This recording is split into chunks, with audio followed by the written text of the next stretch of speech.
안녕하세요. 아들, 딸 하나씩 키우고 있는 30대 주부입니다. 제가 오늘 이렇게 글을 쓰게 된 건 신우와 신우딸 때문이에요. 어디서부터 어떻게 이야기를 해야 할지 모르겠지만 그래도 일단 적어보겠습니다. 두서가 없더라도 양해 부탁드려요. 학교 선후배로 지내던 남편과 본격적으로 연애를 시작한 건 사회생활을 시작하고 얼마 지나지 않아서였어요. 당시 제 나이 26, 남편 나이 28이었고 남편이 먼저 저에게 한번 진지하게 사귀어보지 않겠냐고 다가왔지요. 그전까지는 그저 좋은 오빠 동생이었는데 하루아침에 갑자기 연애를 하자고 드니 당황스러웠던 게 사실이었지만 저도 남편에게 호감이 없던 것은 아니었거든요. 그리고 사실 남녀 사이에 친구니 좋은 선후배니 그런 게 어디 있겠나 싶어요. 다들 어느 정도 이성적으로 호감이 있으니까 알고 지내는 거 아니겠어요? 아무튼 그렇게 남편과 연애를 시작하고 이후로 4년을 만났습니다. 워낙 알고 지낸 시간이 있다 보니 소위 서로 탐색전을 한다던가 그런 건 별로 없었고요. 서로 다투고 토라지고 할 일도 많지 않았네요. 그러다 저도 남편도 좀 더 좋은 조건을 받아 이직에 성공하면서 결혼 이야기가 나왔는데 그게 벌써 몇 년 전 일이네요. 결혼 당시 시댁으로부턴 아무런 도움도 받지 못했고 친정에서는 아파트를 내주셨어요. 왜냐하면 시댁은 영사정이 여의치 못했거든요.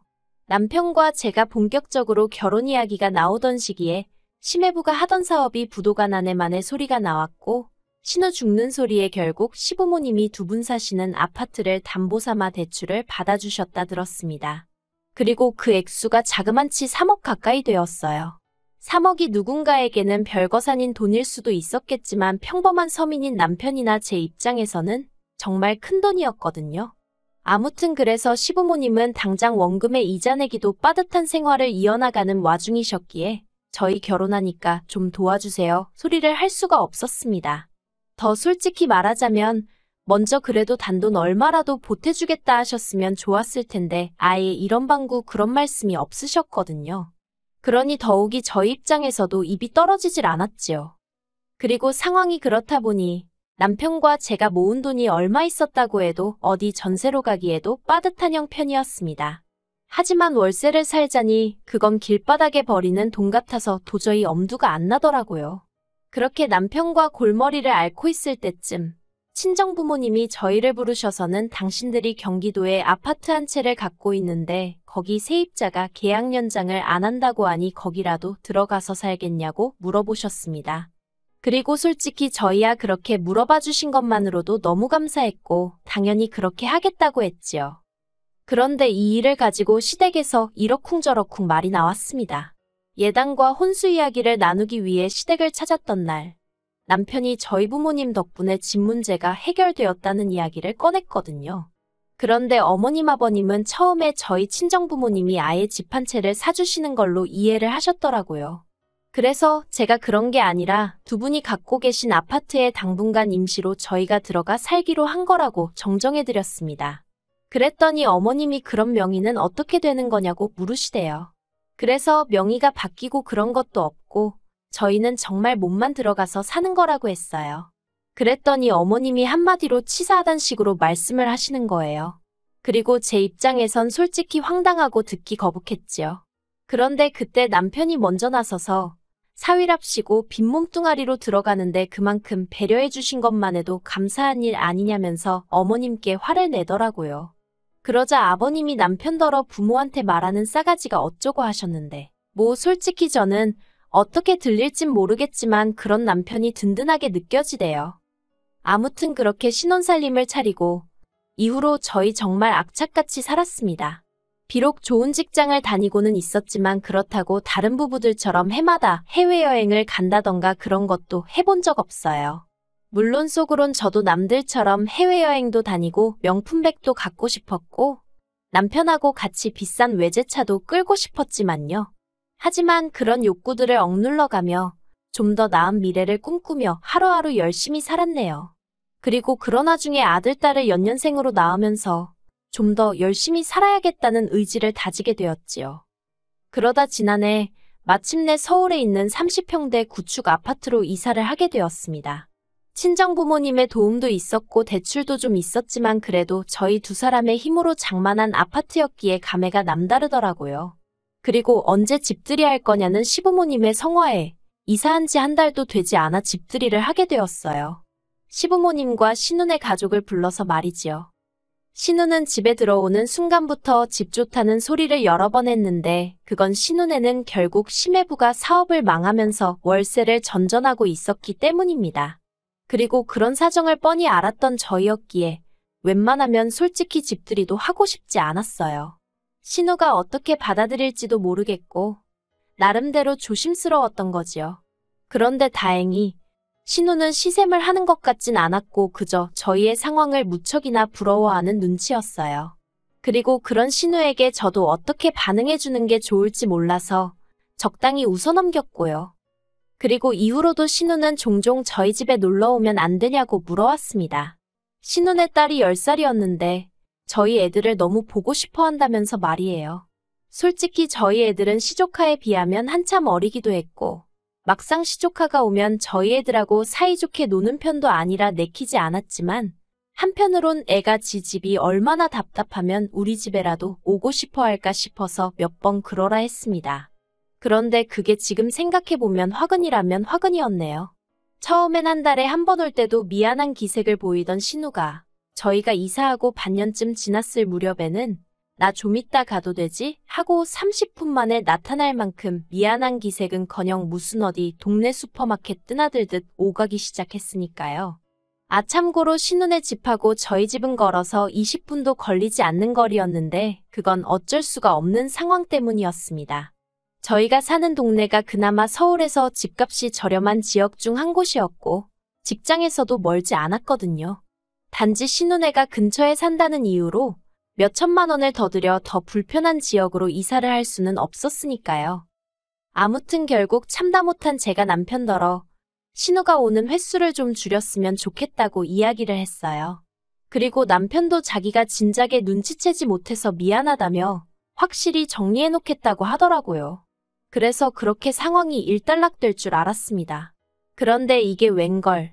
시부모님으로부터 생각지도 못한 호출을 받고 시댁에 가게 되었는데 거기서 충격적인 소리를 들었네요.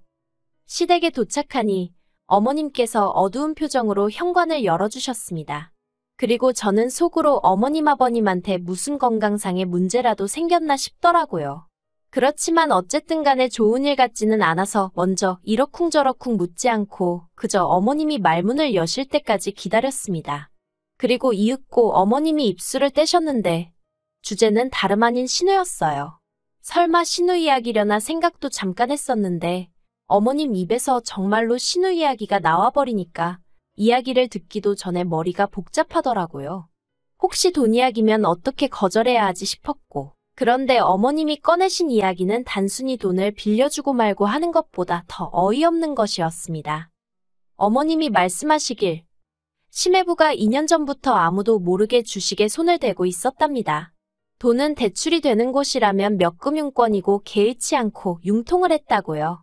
하지만 수익은 조금도 내질 못해서 결국 월세도 제대로 내지 못하는 상황에 이르렀던 모양이에요. 그리고 결국 신우가 시부모님께 손을 벌렸는데 며느리로서 이렇게 표현하는 것이 껄끄럽지만 저희 시부모님 두 분 상황을 표현하자면 당신들 코가 석자인 분들이시거든요. 생활은 연금하고 저희가 매달 드리는 얼마간의 용돈으로 이어나가고 계셨고요. 그러니 당연히 아무리 사랑하는 딸이라고 해도 어떻게 도와주실 상황이 안 되셨을 거고. 그래서 저희를 부르신 거였어요.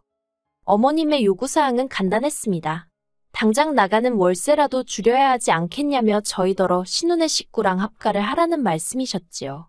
저희 아파트가 30평대이고 창고처럼 쓰는 방도 하나 있으니 그걸 내주면 될 것 같답니다.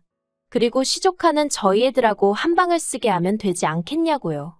정말이지. 저희에게는 처음 하시는 이야기셨지만 얼마나 많이 이렇게 저렇게 상상의 나래를 펼쳐보셨는지 어머님 입에서 줄줄줄줄 이야기가 쏟아져 나오더라니까요. 그리고 당연히 저희 반응은 싫어요였습니다. 30평대 아파트가 무슨 으리으리한 궁궐도 아니고 어떻게 두 가족이 사느냐고 안 된다고 했어요. 그랬더니 어머님께서 그거 방 한 칸 내주는 게 무슨 얼마나 대단한 일이냐며 그렇게 째째하게 구느냐고 저에게 화를 내시대요.